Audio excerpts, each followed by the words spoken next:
Hello students.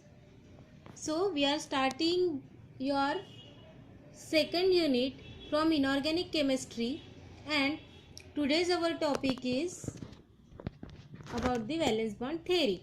But in our last lecture we have studied about the covalent bond, how it is formed, then what are the other types of bonds. Okay, some compounds such as hydrogen oxides, dioxides, again methane, CCl4, N2H2 are the different in the properties of that ionic compounds.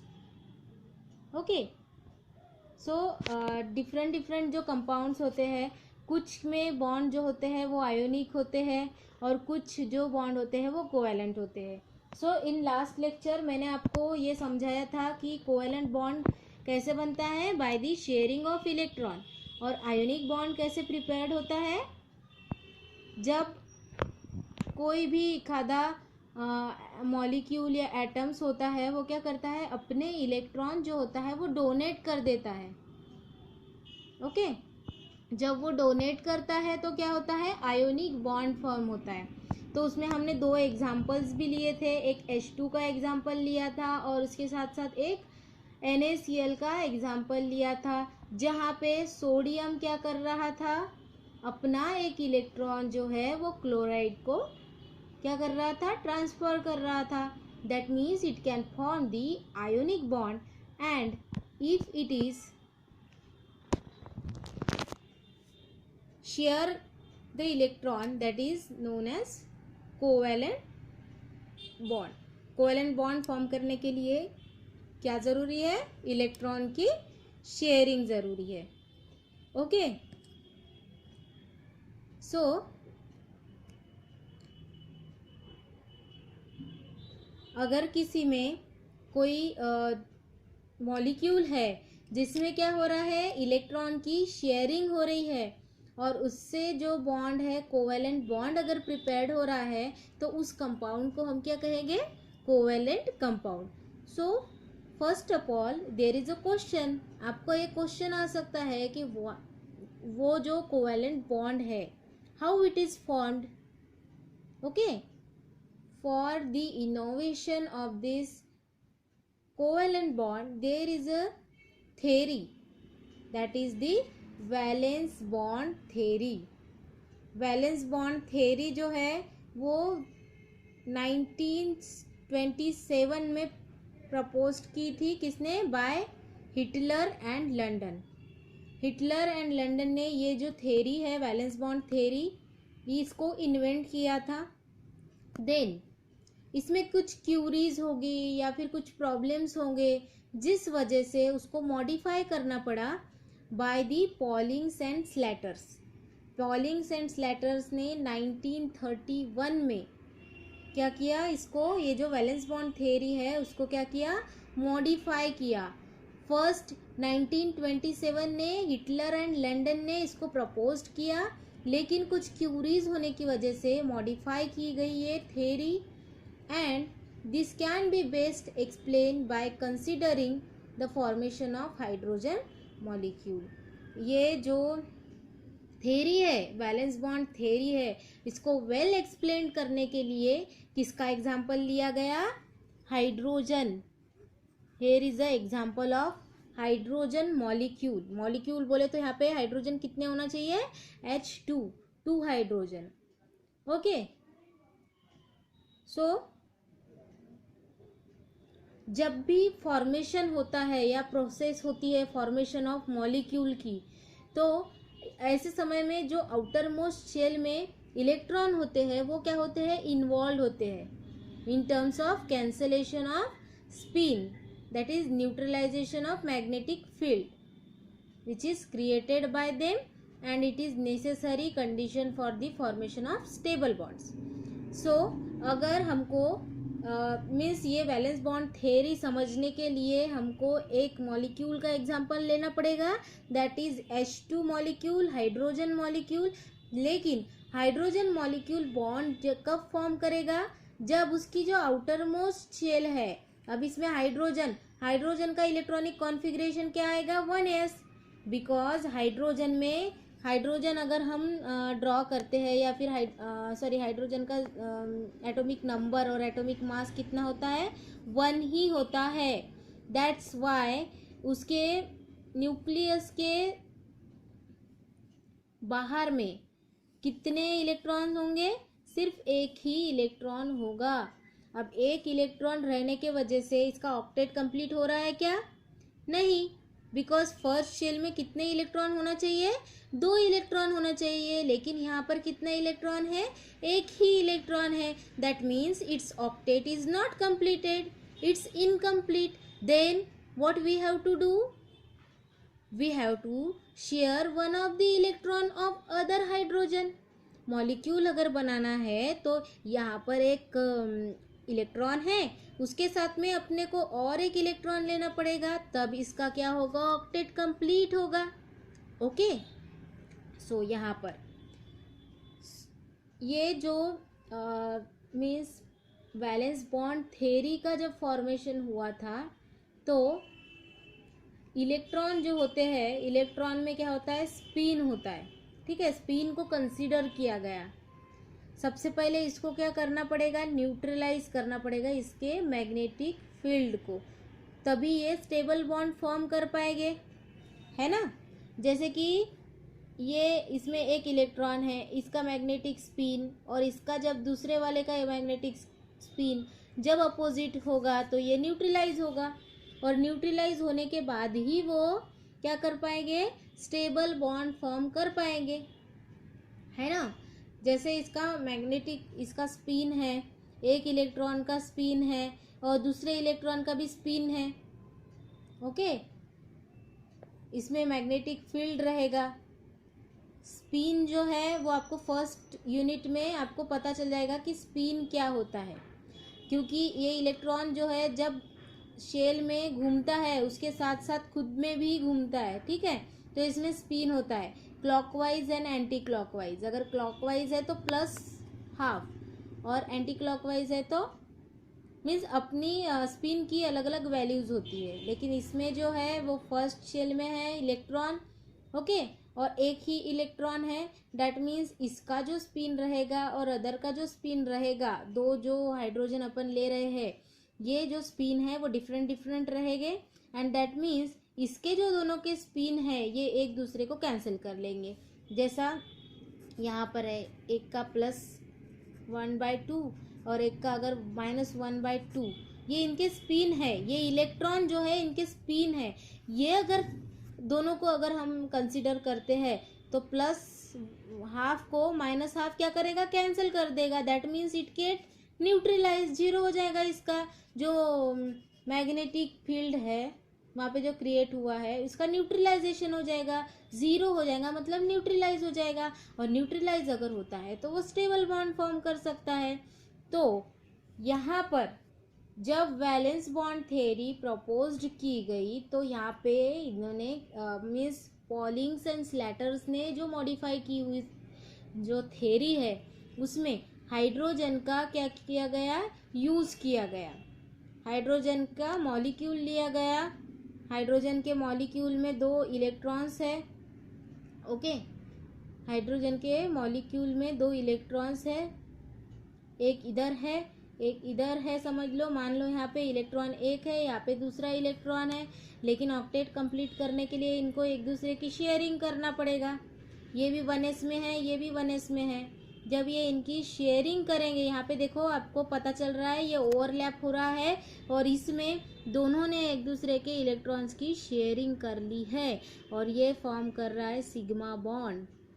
Overlapping, by the overlapping से अगर form हो रहा है तो ये क्या है, sigma bond. दोनों के ऑर्बिटल्स एक दूसरे से क्या हो रहे हैं, ओवरलैप हो रहे हैं, और सिग्मा बॉन्ड का फॉर्मेशन हो रहा है, ओके। सो यहाँ पर वैलेंस बॉन्ड थ्योरी के 4 पोस्टुलेट है जो कि आपको ध्यान में रखने हैं। सो फर्स्ट ऑफ ऑल आपको समझ में आ गया कि वैलेंस बॉन्ड जो थ्योरी है वो थ्योरी कैसे बनी है। हाइड्रोजन जो है वैलेंस बॉन्ड थ्योरी, आपको यहीं पे सब ध्यान में रख सकते हो आप। वैलेंस बोले तो वैकेंट मीन्स जो वैलेंस इलेक्ट्रॉन तो आप जानते ही है। ओके, ये जो है वैलेंस इलेक्ट्रॉन से वैलेंसी से जुड़ी हुई है। वैलेंस बॉन्ड मीन्स एक दूसरे को स्टेबल करने के लिए शेयरिंग से जो बॉन्ड बन रहा है उसी पे ये बॉन्ड की valence bond theory means depend है। इसको शॉर्टकट में आप VBT भी कह सकते हो। आपको ऐसा क्वेश्चन भी आ सकता है, write down the postulate of VBT valence bond theory.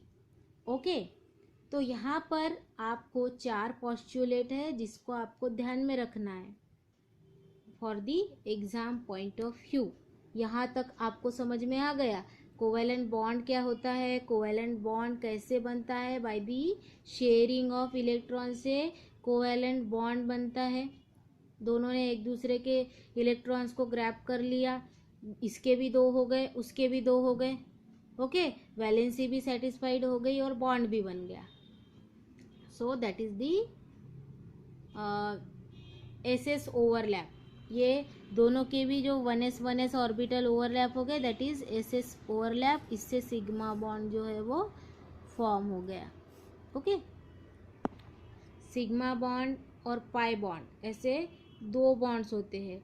Sigma bond जो है वो एक्स्ट्रा मीन्स मोस्ट स्टेबल होता है, मोस्ट स्ट्रांग होता है, इजीली नॉट ब्रेकेबल होता है। और जो एक पाई बॉन्ड है, पाई बॉन्ड जो है वो इजीली ब्रेकेबल होता है एंड वीकर बॉन्ड होता है, वो वीकेस्ट होता है थोड़ा मीन्स सिग्मा बॉन्ड के कंपैरिजन में। अब पहला पोस्टुलेट क्या है इसका, कोवैलेंट बॉन्ड जब फॉर्म होता है किसी भी 2 इलेक्ट्रॉन्स में with the opposite spin are paired. Okay, जब कोवैलेंट बॉन्ड क्या होता है, फॉर्म होता है 2 इलेक्ट्रॉन के बीच में, तो अपोजिट पेयर्स होती है, अपोजिट स्पिन होती है, वो पेयर्ड होती है। That is 2 atomic orbital containing electron with opposite spin should overlap to form bond. तो इसमें क्या होता है, जो 2 इलेक्ट्रॉन्स होते हैं, 2 एटॉमिक ऑर्बिटल जो होती है जिसमें अपोजिट स्पिन के इलेक्ट्रॉन्स होते हैं, it should be overlap to form the bond. तो हमने यहीं पे देखा, यहाँ पर क्या हुआ, कोवैलेंट बॉन्ड फॉर्मेशन जब ऑकर हुआ या फिर हुआ है, तब क्या हो रहा है, 2 इलेक्ट्रॉन जो है अपोजिट स्पिन वाले जो इलेक्ट्रॉन है यहाँ पर हमने देखा, वो क्या हो रहे हैं, पेयर्ड हो रहे हैं। और 2 एटॉमिक ऑर्बिटल्स क्या कर रहे हैं, अपोजिट स्पिन के साथ में एक दूसरे से ओवरलैप हो रहे हैं। यहाँ पे देखा आपने, यहाँ पे एक ही इलेक्ट्रॉन था, यहाँ पे एक ही इलेक्ट्रॉन था, ये इसने इसके साथ में शेयर किया, यहाँ पर SS ओवरलैपिंग हुआ और दोनों की भी वैलेंसी सेटिस्फाइड हो गई। मीन्स एक स्टेबल बॉन्ड जो है दोनों के बीच में ये यहाँ पर फॉर्म हो गया है। देखो, हाइड्रोजन और हाइड्रोजन के बीच में स्टेबल एक बॉन्ड फॉर्म हो गया। तो फर्स्ट रिक्वायरमेंट या फर्स्ट पोस्टुलेट क्या है कि जब भी कोवैलेंट बॉन्ड बनता है या ऑकर होता है, फॉर्मेशन ऑकर होता है, तो इस वक्त में क्या होना चाहिए, दोनों के जो भी मॉलिक्यूल्स हम ले रहे हैं, चाहे हाइड्रोजन लो चाहे जो भी लो, उसके स्पिन कैसे होना चाहिए, पेयर्ड होना चाहिए। और जो 2 एटॉमिक ऑर्बिटल्स है उसमें जो इलेक्ट्रॉन है वो एक दूसरे से ओवरलैप होना चाहिए ऑर्बिटल्स। ठीक है, उसके साथ साथ जब भी यहाँ पे सेकंड पोस्टुलेट में क्या है, जब यहाँ पे ओवरलैपिंग होंगी, ओवरलैपिंग अगर यहाँ पे हो रही है तो दोनों भी इलेक्ट्रॉन यहाँ पे लोकेट करेंगे, यही पोजीशन में लोकेट करेंगे। सही बात है। तो इसके वजह से दोनों इलेक्ट्रॉन अगर एक ही जगह एग्जिस्ट कर रहे हैं तो क्या होगा, यहाँ पे इलेक्ट्रॉन की डेंसिटी कम होगी या बड़ी होंगी, बढ़ेंगी। बराबर है, पहले एक ही इलेक्ट्रॉन था एक शेल में, अब 2 हो गए और एक ही जगह पर है, तो ऐसे वक्त में डेंसिटी क्या होंगी, बढ़ेंगी। अब पहले तो क्या हो गया, फॉर्मेशन हो गया, फॉर्मेशन होने के साथ साथ स्पिन अपोजिट होना चाहिए, वो भी हो गया। उसके साथ साथ क्या हो गया यहाँ पर, अब ओवरलैप होना चाहिए एक दूसरे के साथ में अपोजिट स्पिन को, तो वो भी हो गया। यहाँ पे ओवरलैपिंग होगी, एसएस ओवरलैपिंग। अब सेकंड पॉइंट में आपको ये भी समझ में आ गया, यहीं पे दोनों भी इलेक्ट्रॉन रहने की वजह से यहाँ पे डेंसिटी ज़्यादा रहेगी, वो भी सही है। अब थर्ड पोस्टुलेट क्या कहता है, थर्ड पोस्टुलेट में क्या है, तो थर्ड पोस्टुलेट में ये है कि जो भी बाइंडिंग फोर्स है, binding force of covalent bond arises from the electrostatic attraction between nuclei and shared pair of electron। तो ये जो बाइंडिंग फोर्स है कोवेलेंट बॉन्ड के बीच में, ये किस वजह से आ रहा है, electrostatic attraction between nuclei and share pair of electron. Okay, and the strength of bond depend upon the extent of overlap between the two overlapping orbitals। Okay, so यहाँ पे आपको चार जो पोस्टुलेट दिए हैं वो आपको कैसे ध्यान में रखना है, वो मैं आपको एक शॉर्ट ट्रिक्स बता रही हूँ। Okay, so first of all you have to start with this reaction, you have to learn or you have to remember that reaction which is very easy reaction। यहाँ पे आपको ध्यान में रखना है, दो हाइड्रोजन हमने लिए हैं जिसका एक मॉलिक्यूल यहाँ पे फॉर्म हुआ है, यहाँ पे एसएस ओवरलैप हुआ है, उसके साथ साथ क्या हो रहा है, यहाँ पे सिग्मा बॉन्ड फॉर्म हो रहा है, और most important that their spin are opposite. Okay, इसकी स्पिन्स जो है वो अपोजिट है। तो सबसे पहले फॉर्मेशन जब होता है तो आपको ये ध्यान में रखना है, यहाँ पे पहला पॉइंट यहाँ पे कवर हो रहा है, स्पिन्स कैसे होना चाहिए, अपोजिट होना चाहिए, and it should be overlap to form the bond. ठीक है, यही से आपको पहला पोस्टुलेट मिल जाता है। पहले उसका फॉर्मेशन कैसा होगा, कैसा, सेकंड क्या होगा, क्या होगा, यहाँ पे मैक्सिमम डेंसिटी फॉर्म होगी because of the electron located between two bonded atom in the overlapping region। okay, and in the third postulate, what is the postulate of this, हाँ, then यहाँ पे थर्ड पोस्टुलेट क्या है, अगर यहाँ पे bond form हो रहा है और यहाँ पे मैक्सिमम डेंसिटी है, तो थर्ड पोस्टुलेट में आपको क्या आना चाहिए, अगर यहाँ पे मैक्सिमम डेंसिटी है तो मैक्सिमम, पहले तो फॉर्मेशन मीन्स क्या हो रहा है, फिर पहले आपको मैं क्वेश्चन के मतलब याद रखने के लिए ऐसे क्वेश्चन याद रखना है आपको कि क्या फॉर्म हो रहा है, क्यों फॉर्म हो रहा है, कैसे फॉर्म हो रहा है, और कहाँ फॉर्म हो रहा है।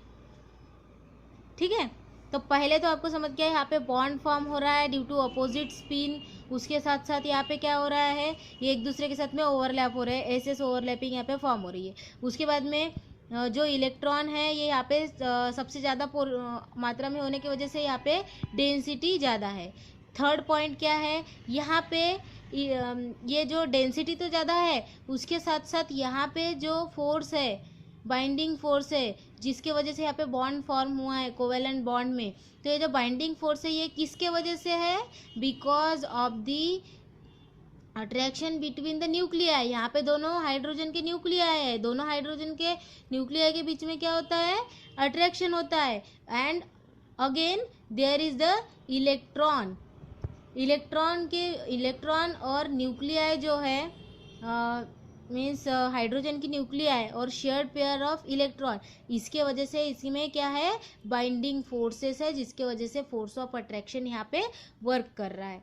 देन लास्ट क्या है, strength of bond is depend upon the extent of overlap between the overlapping orbital. अब यहाँ पे इसकी जो बॉन्ड तो बन गया, बॉन्ड में यहाँ पे सबसे ज़्यादा फोर्स ऑफ अट्रैक्शन क्यों है वो भी हमको समझ गया, लेकिन ये जो बॉन्ड की स्ट्रेंथ है, ये बॉन्ड कितना स्ट्रांग हो सकता है, ये किस पे डिपेंड करता है, एक्सटेंट ऑफ ओवरलैपिंग। अगर ओवरलैपिंग ज़्यादा है तो बॉन्ड ज़्यादा स्ट्रांग रहेगा, ओवरलैपिंग अगर कम है तो क्या होगा, बॉन्ड कम स्ट्रांग होगा। This is all this is depends on the overlapping of the orbital. यहाँ पे एसएस ऑर्बिटल ओवरलैप हुई है बिकॉज हाइड्रोजन में सिर्फ एक ही ऑर्बिटल होती है। अगर हम दूसरा कोई एग्जांपल लेते हैं तो एस के जगह पे पी भी ऑर्बिटल हो सकती है, लेकिन ये डिपेंड किस पे करता है, ऑर्बिटल पे करता है कि ऑर्बिटल कितनी ज़्यादा ओवरलैप हो रही है, और उसी पर उसका स्ट्रेंथ जो होता है बॉन्ड का वो डिपेंड होता है। बाइंडिंग फोर्स अलग है जो कि बॉन्ड फॉर्म करने में हेल्प कर रहा है, लेकिन जो स्ट्रेंथ है बॉन्ड की वो ओवरलैपिंग पे डिपेंड करती है। So there are the 4 postulate of the valence bond theory which is very important, and you have to remember all this thing, but here this reaction is very important, and if you learn or remember that reaction, your all postulate is very easily understand. okay, सो यहाँ पे हमको question याद रखना है जिससे आप अपने चारों भी पॉइंट्स याद रख सकते हैं। पहले तो कैसे फॉर्म होता है, देन क्या फॉर्म होता है, देन उसके बाद में क्यों फॉर्म होता है और कितना फॉर्म होता है। ये 4 क्वेश्चन को अपन ने ध्यान में रखे तो आप लोग चारों भी पॉइंट्स पूरे लिख सकते हो और साथ में आपके मार्क्स भी स्कोर कर सकते हो। ये जो मीन्स वैलेंस बॉन्ड थ्योरी है 4 मार्क्स का क्वेश्चन आ सकता है इस पे, और 4 मार्क्स नहीं लेकिन 2 मार्क्स के लिए क्वेश्चन आएगा। And if you understand all this and again you understand that what is the key point of this topic, then you can easily write down that all the topics in your examination। कैसे बनता है, क्या बनता है, क्यों बनता है और कितना बनता है, ये 4 क्वेश्चन याद रखो और फटाफट आंसर लिखो। Okay, thank you students. In next video we are going further with the formation of the hydrogen bond. Thank you.